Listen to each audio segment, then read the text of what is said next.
भामंडल तो भगवान के अष्टप्रातिहार्य में आता है। अलग से लगाने का कोई ऐसा प्रावधान मिला नहीं, लेकिन अपन लोगों को वो मूर्ति का आभा मंडल नहीं होता है, क्योंकि वहाँ तो एक है शुंभत प्रभा वलय भूरे, हाँ वलय भूरी, तो वो अपने आप में उनका ऐसा वलय बन जाता है और उस भामंडल के लिए स्थिति बनती है।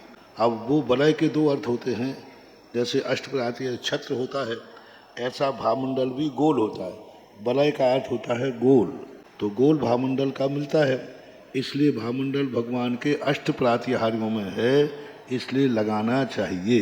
अब अलग से लगना या उनका आभा मंडल है, इस संबंध में दो चर्चाएं आती हैं, लेकिन अपन आभा मंडल को तो पकड़ नहीं सकते, इसलिए जैसे दिव्य ध्वनि का हम कोई भामंडल वो नहीं बना सकते हैं, तो हम ढोलक ले लेते हैं जो, और इसी प्रकार आभा मंडल का जो वलय यदि है तो हम उसका प्रतीक मानते हैं, और छत्र जैसा यदि है तो फिर कोई बाधा है ही नहीं। इसलिए अष्टप्रातिहार्य वो भगवान का वैभव है, भगवान के 46 मूल गुणों में है, इसलिए भामंडल लगाना चाहिए।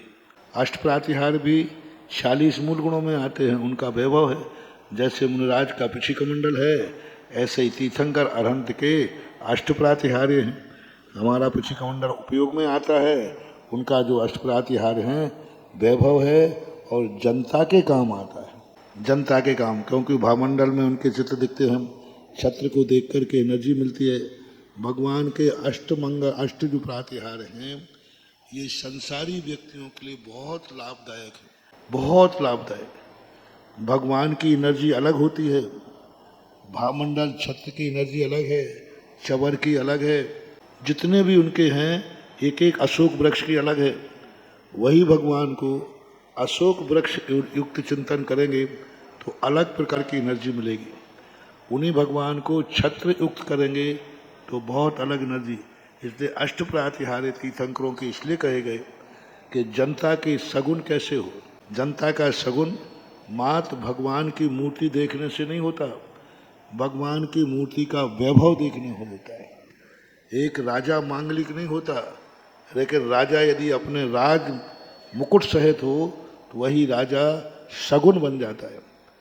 तो चूंकि यहाँ पूजा की जाती है, ग्रस्त संसारी है, अनिष्ट की संभावनाएं होती हैं, तो तीर्थंकर को अष्टप्रातिहारों से युक्त देख करके उनके श्रावकों का अनिष्ट का निवारण होता है, इसलिए अष्टप्रातिहार्य जरूर लगाना चाहिए। ये जो रख देते हैं ये इनका कोई औचित्य नहीं बनता।